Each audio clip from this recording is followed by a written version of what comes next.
My parents disowned me since I wed a jobless person. BF. My boyfriend purchases their house 8 years later, and I evict them. I, 30F, grew up in a traditional family.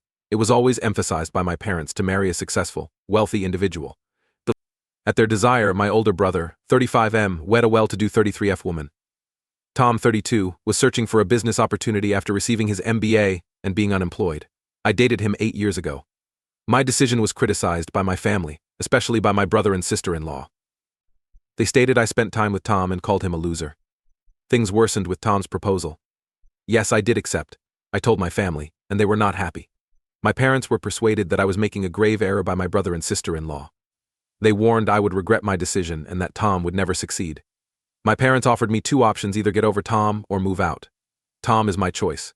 My family informed me I was unwelcome, so I packed up everything and left. They declined to try or meet Tom. Tom and I exchanged vows in a brief ceremony with our close friends. Initially, we had a small apartment and struggled to make ends meet. As Tom's business venture grew in prominence, things gradually got better. After 8 years, Tom's company is doing well. Our wealth exceeds my expectations. We are comfortable, have a beautiful home, and travel the world. Tom has always been my pillar of support, affection, and love. A mutual acquaintance informed me that my family was having financial difficulties. Their foolish investments had put them in debt. They sold their massive family home to help pay off their debts. Tom proposed to purchase the home. Though I was first apprehensive, I thought it would be a chance to speak with my relatives. My family had not met or acknowledged Tom, so he handled the acquisition. Tom visited the house yesterday and made an offer. My family accepted straight away because they needed the money. The deal closed quickly. Today I went home. When I walked in, my family was already packed. They were taken aback by my presence. My brother promptly barred me from entering and declared that the house was no longer theirs. That's when I dropped the bomb. I told them the house was mine because my husband, the unemployed lover they had mocked years earlier, had bought it. Their looks were very precious. Startled, they said nothing. They then pleaded, addressing us as relatives and pleading with us for money. Recalling how they treated Tom and me, I declined. As stated in the sale agreement, I offered them 1 month to vacate. When I left, they were shocked. I'm not sure if I went too far. After the way they treated us, AITA bought their house and gave them nothing. First update: the response to my piece astonished me. I value your opinions and insights. After reading them, I felt the need to provide some background and updates. To address some often asked questions, my family was aware of my marriage to Tom, but never made an effort to patch things up. They had never met him and just knew his first name, so they were unable to identify him while buying the house. It's a special house for me. All the same, I still have happy recollections of my hometown. That's the major reason we purchased it. We spoke over this choice in great detail with Tom. He concurs with our strategy and supports it. Here is the latest information. Things got more intense after my last post. My voicemail was constantly filled with accusations and regrets from my parents. My brother sent a long email defending their actions and pleading for another opportunity. To clear the air, I met with them one last time. It was neutral to meet in a cafe close to their, now our home. Tom came with me as a support. Tension at the meeting was strong at first. When my mother saw us, she sobbed. But my brother and father appeared irate and helpless. My sister-in-law appeared nervous. I gave them the floor to speak. They expressed regret, acknowledged their error, and wished for a go back in time. My brother said that his actions were motivated by envy.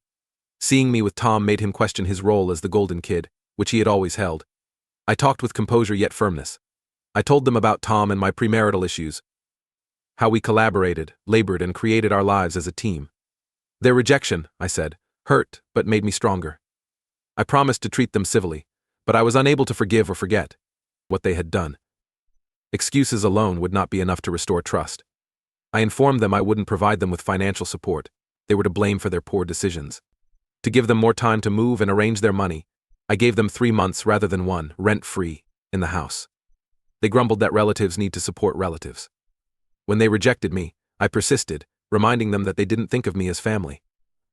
The meeting came to an unresolved end. My family looked discouraged and walked out. Tom and I were both emotionally spent when we got home. Emotions remain contradictory. I feel like they don't deserve my help, yet other times I want to give it to them. More. Tom will support my choice, but he makes me think about how much they damage us. Second update. Since my last report a few weeks ago, a lot has happened. The guidance and assistance from this community are much valued. It's improved my perspective and decision-making. My family appeared to withdraw following our coffee date. 3 months was all we allowed them to vacate the house and find a smaller rental. That's what I thought was it. But I was wrong. Last week, my sister-in-law made a covert call to me. She wanted to meet to discuss an important issue. I was cautious and fascinated when I met her for coffee. When we first met, she broke down in tears, saying she had turned my family against Tom and me. She expressed concern that if Tom were to succeed, our friendship would take precedence over her and my brother's familial status.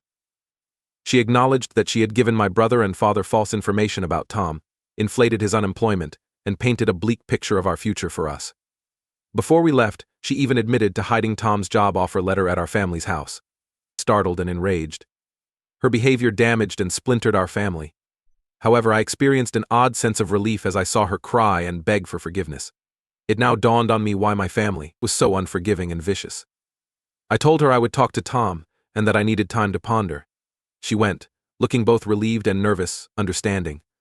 When I told Tom, he was as shocked as I was. We talked for hours about it, talking about how our feelings were altered by this new knowledge. We debated for a long time before deciding on another family reunion. We had everyone over at our house this time. When my relatives first witnessed our way of life, I could feel their awe and jealousy. At the meeting, I asked to hear my sister-in-law's statement. It was difficult to see how my brother and parents responded to this disclosure.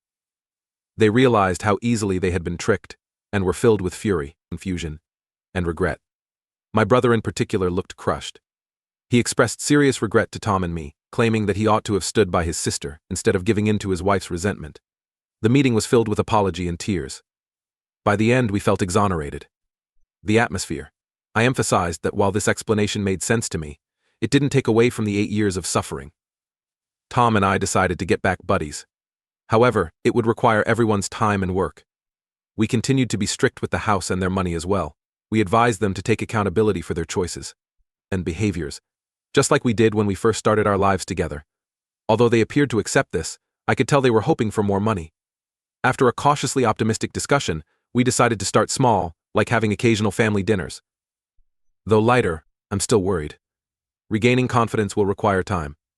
Tom and I are trying to live day by day. The final and third update. 6 months after my last update, I wanted to provide you an update. My final update regarding this matter. After the revelations and the family get-together at our home, we have been gradually healing relationships. Though there have been obstacles and hardships, I believe we are making progress.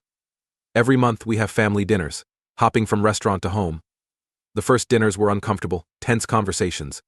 With time, they loosen up and become more authentic. Tom has been introduced to my parents. They personally apologized to him for passing judgment on him before they had ever met. Although Tom has been courteous and kind about it, I know that he is still unhappy. I've spoken with my brother face-to-face multiple times. He apologizes for leaving me behind and letting his wife jealously influence his decisions. To deal with being the favored child, he has been receiving treatment. My sister-in-law is expressing regret. She and my brother are also receiving couples therapy to help with communication. Although I admire her efforts, I am leery of her. It takes time to mend a broken trust. In terms of money, we've stuck to our property choice. My family is arranging their finances and has reduced. They got into a fight over it, but I believe they are starting to realize that they have to own up to their decisions. Tom and I made the decision to provide assistance in a different way after witnessing their attempts to adapt and rebuild ties. To assist them in creating budgets and making wiser financial decisions, we offered to cover the cost of financial planning seminars. This was a really pleasant offer. With the help of a small family investment fund, we are educating kids how to invest responsibly. Without providing them money, we can help them ensure their future. Our conversation about business and financial plans has gotten us closer. My bond with Tom was reinforced by this experience. We've talked a lot about boundaries, forgiveness, and family. Tom has been a rock throughout this process, and I'm more confident than ever that 8 years ago was the right decision. The hurtful house now represents fresh starts. We've reconstructed parts of it, erasing bad memories and creating new, better ones. We never would have thought to hold family reunions here a year ago. Neither the purchase of the house nor our steadfastness are regrets. It was crucial to break old family patterns and create a stronger link. We still have friction and things aren't ideal, but we've improved. I learned about open communication, boundaries, and forgiveness from this experience. I also discovered that, with work on everyone's part, familial bonds may be restored. The trip has not been easy. It was difficult in the early years with Tom. In a little studio apartment, we just about made it. While I worked 2 jobs, Tom put a lot of effort into his business idea. We have eaten quick noodles on our used couch at times, second-guessing our decision.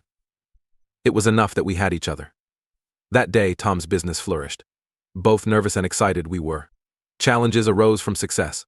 We had to become used to a new environment. Like with the hardships, we faced it together. Those were painful years without my family. The hardest times were over the holidays.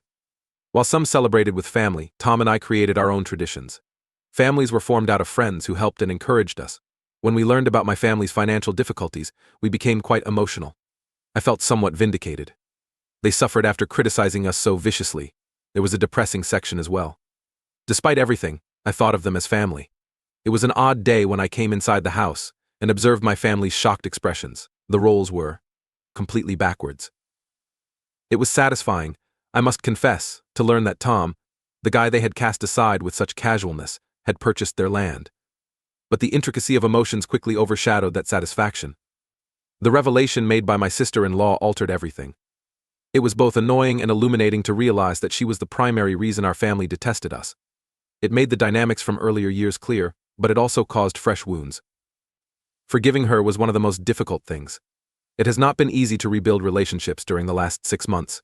Every meal and conversation seems like a minefield. Despite the pain experienced by all, there is a desire to move on, to preserve our ties to our families. I've dealt with my hurt and bitterness. Sometimes I question if allowing my family back in is the proper thing to do, but then I see how hard they've worked. As my sister-in-law makes apologies, my brother attends treatment, and my parents get to know Tom, I feel hopeful. Money is still a sensitive subject in our partnership. I agree with our decision to not help them. Like Tom and I did, they must grow from their mistakes.